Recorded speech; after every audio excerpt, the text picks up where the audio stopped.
Muthupandi sir, வரக்கூடிய தேர்தலில் அதிமுக பாஜக கூட்டணி பொருந்தாத கூட்டணி அப்படின்னு சொல்றாரு ஒன்று. அதே போல திமுகவுக்கு நீங்க வாக்களிச்சீங்கன்னா அது பாஜகவுக்கு வாக்களித்து சமம் அப்படின்னு சொல்றாரு ரெண்டு.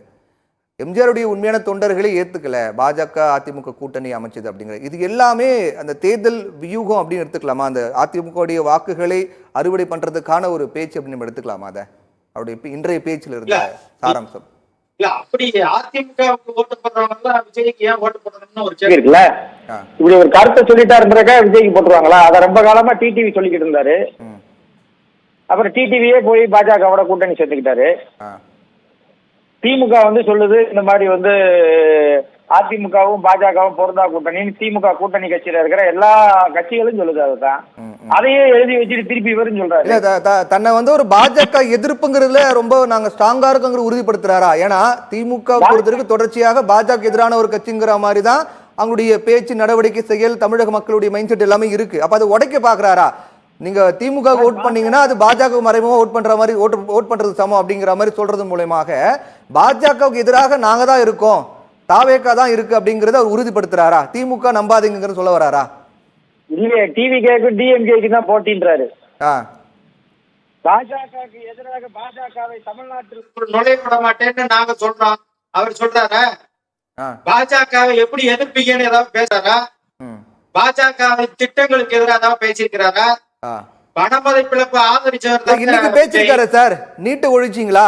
இல்ல கல்விக்கு நிதி கொடுத்தீங்களா? என்ன நல்லது பண்ணிட்டீங்க? நீட்டை கொண்டு வந்தது காங்கிரஸ் சார். நீட்டை கொண்டு வந்தது காங்கிரஸா பாஜகவா? நீட்டுக்கு எதிராக உச்ச நீதிமன்றத்துல வழக்கு நடந்தது ப. சிதம்பரத்தோட ஒய்ஃபா இல்ல அமித்ஷாவோட ஒய்ஃபா?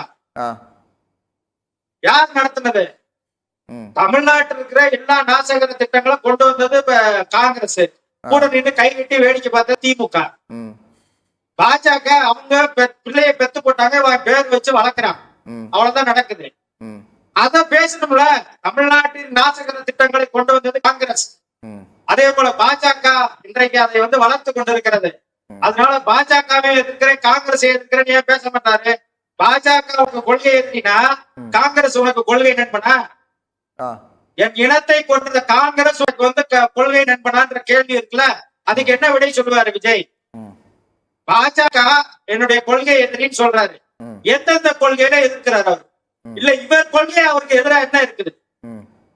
வெறுமனே நான் பாஜக பாசிச பாஜகன்னு சொல்லிட்டா நீங்க பாஜக எதிர்க்கிறீங்கன்னு நாங்க நம்பணும், உங்களுக்கு ஓட்டு போடணுமா? எதுக்காக நீங்க பாஜக எதிர்க்கிறீங்கன்னு காரணம் சொல்லணும்ல. இப்ப ஜிஎஸ்டி வரிய குறைச்சிருக்கிறாங்க, நாங்க விமர்சனம் செய்யறோம், அதை விமர்சனம் செய்யறாரா?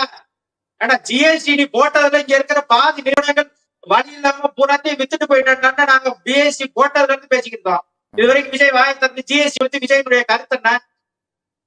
நீட்டு மட்டும் தான் தமிழ்நாட்டின் பிரச்சனையா? வேற எதுவும் பிரச்சனை இல்ல தமிழ்நாட்டுல? பாஜக கொண்டு வந்ததா வேற எதுவுமே பிரச்சனை இல்லையா? சிஏஏ பிரச்சனை இருந்துச்சு, என்ஆர்சி பிரச்சனை இருந்துச்சு. பாஜக கொண்டு வர ஒவ்வொரு கிட்டத்தட்ட 130 குற்றங்களை ஏற்றிருக்கு பாராளுமன்றத்துல. அது பத்தி ஏதாவது ஒண்ணு பேசுவாரா விஜய்? வகுப்பாரிய சட்ட திருத்தம் கொண்டு வந்தாங்க. அவங்க அதற்காக நாங்க போராடணும்னு சொன்னாங்க.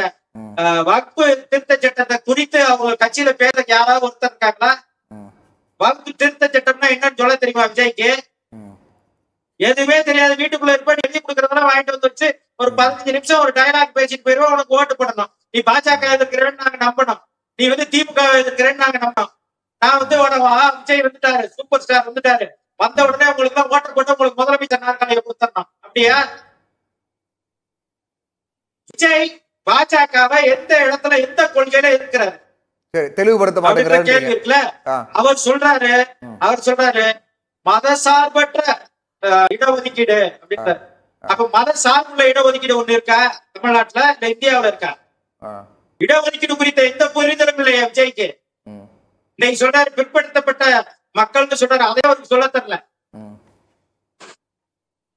சொல்ல தெரிஞ்சா நீங்க பிரச்சாரத்துல சொல்ல தெரியலையே.